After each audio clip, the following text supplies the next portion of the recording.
Welcome back, you're watching the Supercar Challenge on Motors Television. Lots of action coming up in the second race of the weekend. So don't go anywhere, fasten your seatbelt and get ready. Danny van Dongen in the white Praga started from pole position, attacked by Peter Versluis. Then Peter went off on cold tyres and his race was all but over. Noel Köhler joined him in the gravel trap. Good fight between Jan Versluis and Robert de Graaf for third. Leader in the race, Danny van Dongen, out with technical problems on the Praga.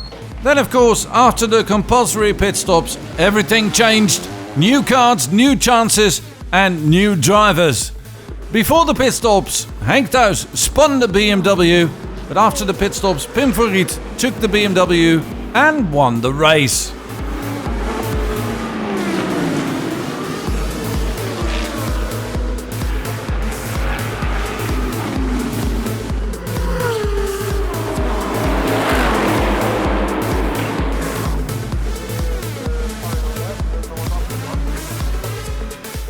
Sunday morning, Zandvoort awaits the second race of the Supercar Challenge in the GT and Super GT divisions.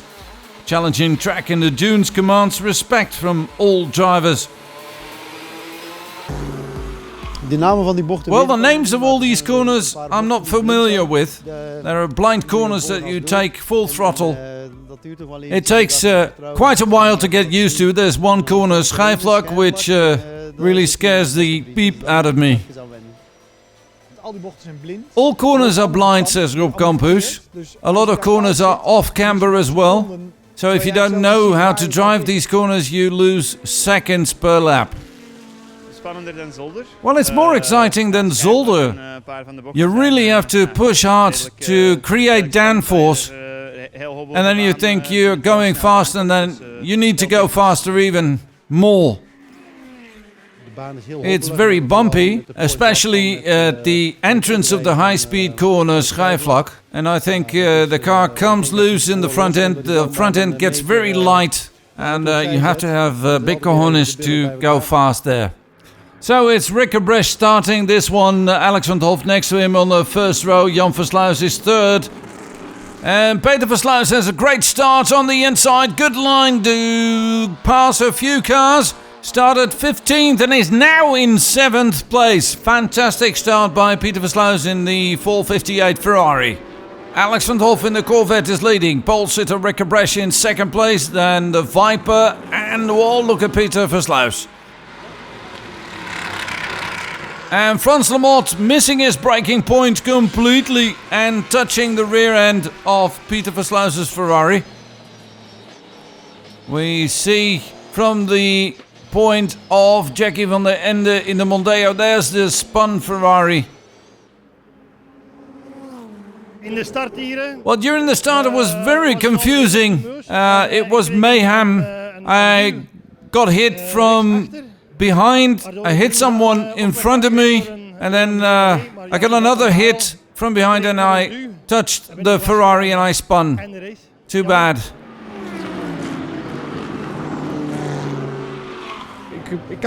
I can't believe that people with cars like this go at it this hard for a 1 hour race at the start. And speaking of which, it's Dan Meijer in the Porsche hitting the guardrail. Seems like he spun on his own cooling fluid. Lots of white smoke there coming from the front end of the 997. And this was the result. That means a safety car situation. Some damage to the Ferrari of Peter Versluis due to the collision with the car of Frans Lamotte. Safety car is out, and that means that if he gets to the pits and gets out in front of the pace car, he can still close the gap and stay in the same lap as the leader.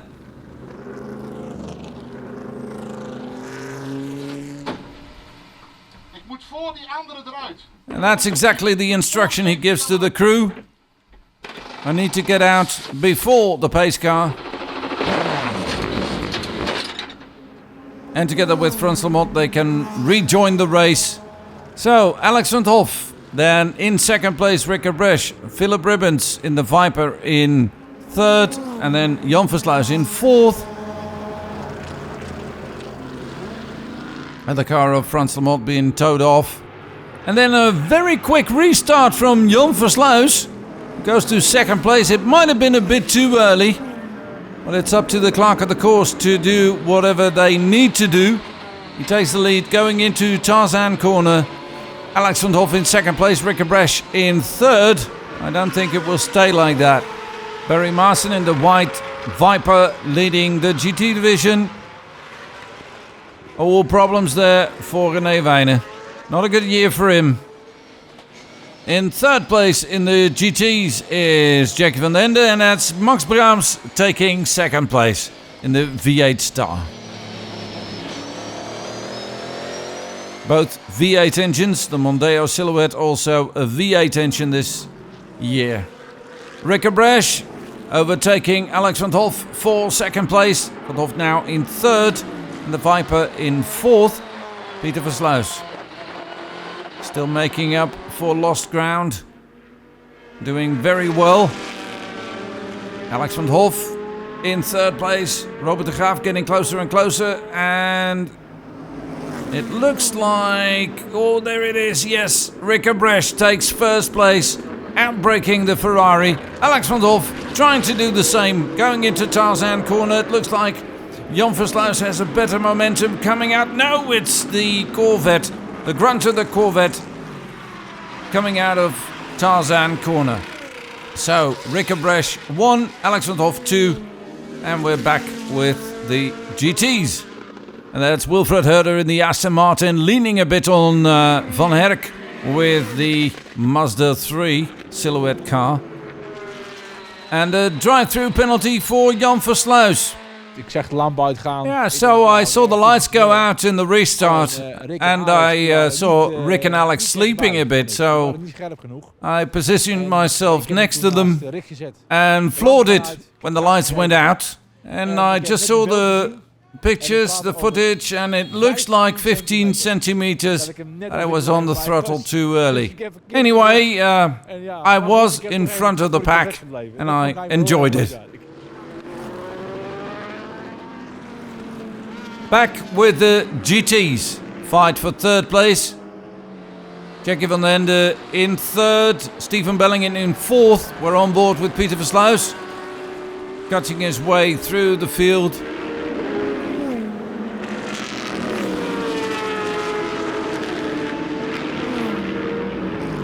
The fight is still on between Jackie van den Ende and Stephen Bellingen. That's another Super GT car. That's Roger Gauwels. So he's not in the mix here. Stephen Bellingen on the inside with the BMW. He takes third place, and that can't be said for the winners of the first race. It was the Arie Luyendyk corner, the last corner coming up to the start-finish straight, and I was offline. We got into the dirt, into the gravel, lots of damage. Pim is driving now, but we don't have any chances anymore. And problems for Werner van Herk as well. No more zoom zoom for this Mazda. It's the rotary engine of the RX-8 powering this 3 Silhouette. But not anymore. So Peter Versluis is fighting for 9th place with Noel Kohler, passing him like he's not even there.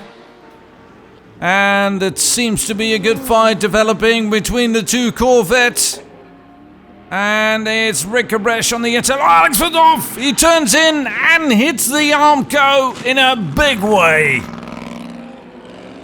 There goes the wheel. Viper is okay. Let's see it again. He turns in a bit too sharp. He already thought that he was there. Alex van 't Hoff. And he hits the Armco in a major, major way. Well, again, that's a big rebuild for Pratt & Miller, the official tuners of Corvette, the builders of the Corvette C6R. I think I'm going to call America and ask them to give Alex van 't Hoff a driving course. Yeah, it's a real shame. It'll cost a lot of money. And the strange thing is that exactly at the same moment that this Corvette crashes, Jan Versluis crashes as well. So what happened there?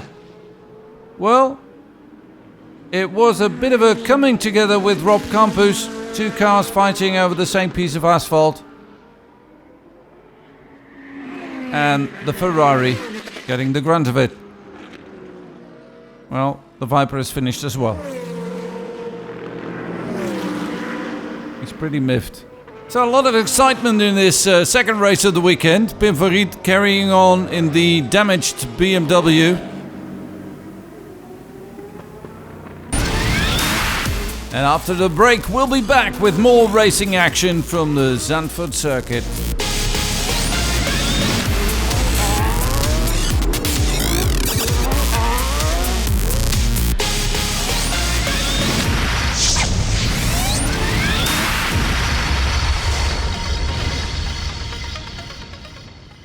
This program is brought to you by Dunlop Tires, Autosportinsurance.com and Praga New Generation.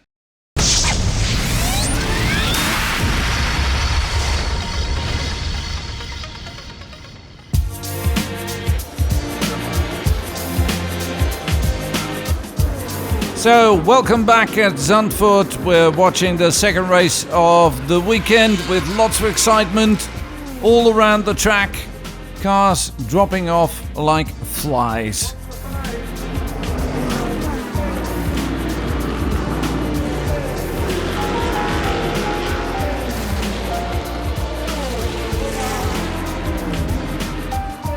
And before we go on with the race, some impressions from the paddock.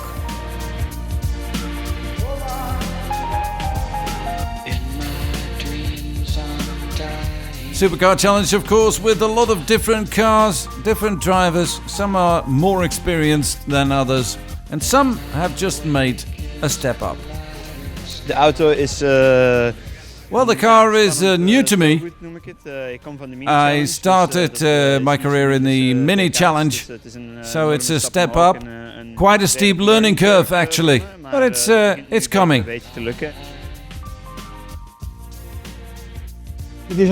Well, this car, says Rob Campus, is a legendary car. It's a very old one. It's a car that Mike Hazemans drove in Le Mans. It's old, but still very fast. They knew how to build race cars then. So everybody's there, only one guy is missing on the grid, of course. That's Kees Krijner, winner in Zolder in Belgium. We had a bad qualifying. We had one lap on the clock, and that went really well. And in the second lap, actually, the diff broke, and we couldn't repair. It seems that the part wasn't to be found anywhere in Europe, so it was over. Yeah, the car is really good, actually, says Charlie Frans. He's the older brother of Robin Frans, who's doing very well in GP2. We have some problems finding the right setup for the car. It's very bumpy here, so we bottom out a lot, but we're getting there. So, that all being said, let's get back to racing. In the lead is still the Corvette of Rick Cabresh. We're getting near to the compulsory pit stops. In second place, Philip Ribbons. And suddenly he's quite close to the Corvette. What has happened? Well, Rick Cabresh wasn't paying attention and spun the car. Yeah, I saw Alex's car, so I lost my concentration for a moment. I spun, but managed to get the car back on the road, so that's it. Here he is back in the car again, fighting for first place. Philip Ribbons behind him in the Viper. Those guys always do good. Robert de Graaf and Philip Ribbons, they manage to keep the car in one piece and they attack at the right moment. Well, compulsory pit stops then. Diederik Seithoff will be taking over the wheel of the Viper. There he is. Rick Cabresh getting out. That's Jackie van der Ende handing over the wheel literally to Nelson van der Poel, who takes the last stint.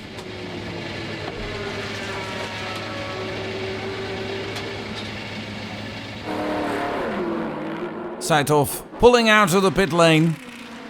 Mindful, of course, of the maximum speed in the pit lane on the rev limiter. And he's out in second place. Because there's the leader, Philip Ribbons, who still has to come in for his pit stop. Ronald van Loon in the BMW coming in. And that's Max Brahms. He's just out of the car. So we went from third to first. We're still in first place. So I think this will be it. Yesterday we didn't take the win. Today we will. So Philip Ribbons bringing the Viper home in leading position into the pit lane. Ik heb nog niet kunnen kijken waar we nu liggen. Ik weet nog There niet he of is. we al gedaan zijn, maar, I haven't seen where we are right now, but Robert de Graaf is in, so I think we did okay. Well, you did quite alright because Robert de Graaf is here pulling out of pit lane in first place. In second, Diederik Seithoff in the Corvette.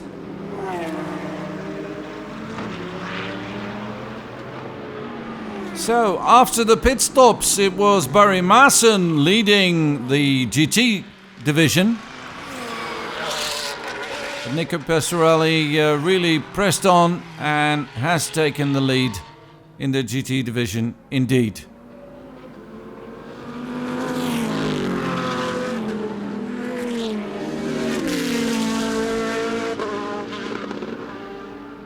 Well, Robert de Graaf cannot relax 1 minute because he's already there. Problems there for one of the other guys in the Marcos.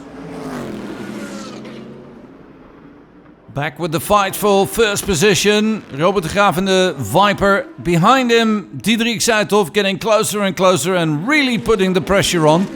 Robert is not impressed. He manages to make this Viper as wide as possible, but not wide enough for Diederik Seithoff not to come through. So Seithoff is now in first place and Robert de Graaf in second. But these guys can wait. They take the points. They manage to bring the car home with maximum points if possible. If not, they're quite happy as well. Peter Versluis is now in third place with the 458 Ferrari. Fights going on everywhere. This is Arie van der Hoek in the C5R Corvette. The C6 is Denny Workman, who has no answer to the real pressure put on by Arie van der Hoek. And he takes 5th place, 6th place for Denny Workman. Arie van der Hoek now behind Jan Storm. That's the fight for 4th place. He's really putting the pressure on the inside. Oh, they touch! Jan Storm, I think he didn't see him because he turned in at the same moment that the Corvette was. And then again. Now, let's see what happens there. Well, here's how Arie saw it. I was on the inside. I was 3/4 in front of him. And then in the next corner, he hit me again. Lots of damage for the C5R. And that's a real shame because it's a unique car. It's one of the last surviving C5Rs built by Pratt & Miller. And so, black flag for Jan Storm, the clerk of the course, not amused about his driving style. In his defense, he got on the gravel and lost control of the car for the second hit. Anyway, in second place, Robert de Graaf in the Viper. In third place, Peter Versluis.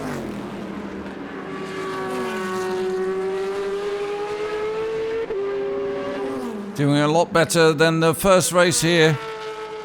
Fights everywhere, like this one. Fight for third place in the GT division. Nels van der Pol in the Mondeo. Steve van Bellingen on the inside. There was a little gap, and he took it.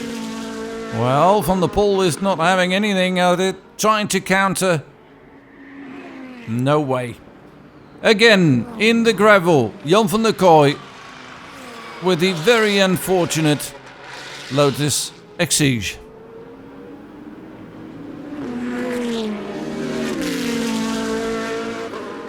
Not a bad season, not a good season start for the Lotus team. So, Diederik Seithoff, the checkered flag waiting. A great win. He's in first place again, taking the win. In second place is Robert de Graaf, maximizing the points possible for the championship. And Peter Versluis taking third place. A win for Max Brahms and Nicky Pastorelli, but they won't take any points for the championship. And there's Diederik Seithoff. The winners in the pit lane await the glory. In third place, Peter Versluis, he says, at the start I got hit from behind, so I had to come in, had to start from the back of the grid again. But I'm very happy with third place. It may seem arrogant, but we definitely wanted to take as much points as possible. We didn't go for the win. Yeah, Rick came in first place, and all I had to do is bring the car home in one piece. And I did. Indeed, he did. Rick Abresh and Diederik Seithoff take the win in front of Robert de Graaf and Philip Ribbons. Peter Versluis in third. Championship points, Rick Abresh leading, together with Diederik Seithoff, Robert de Graaf and Philip Ribbons in second place, and Alex van 't Hoff in third with 44 points. Ja, heel tevreden. Ja, we zijn heel tevreden. Stephen Bellingen tells us we're very happy with the result. We had a qualification that was great. Team works okay. The car is great. And I'm very happy. Well, I had a bit of a altercation with the Lamborghini trying to overtake. And that cost us the win, but second is okay. Nicky Pastorelli says I had the easy part of the job today. Yes, Max Brahms did it all. All I had to do is bring the car to the finish. For Max, climbing the podium was not as easy as winning the race. Nicky Pastorelli and Max Brahms in first place, Barry Maassen in second place, and Stephen Bellingen and Bert Redant a good third place. Championship looks as follows. The Belgian drivers, Stephen Bellingen and Bert Redant leading.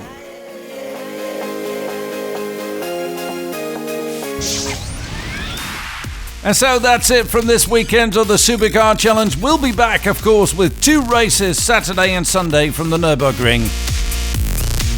That's going to be very exciting. See you then. Bye-bye.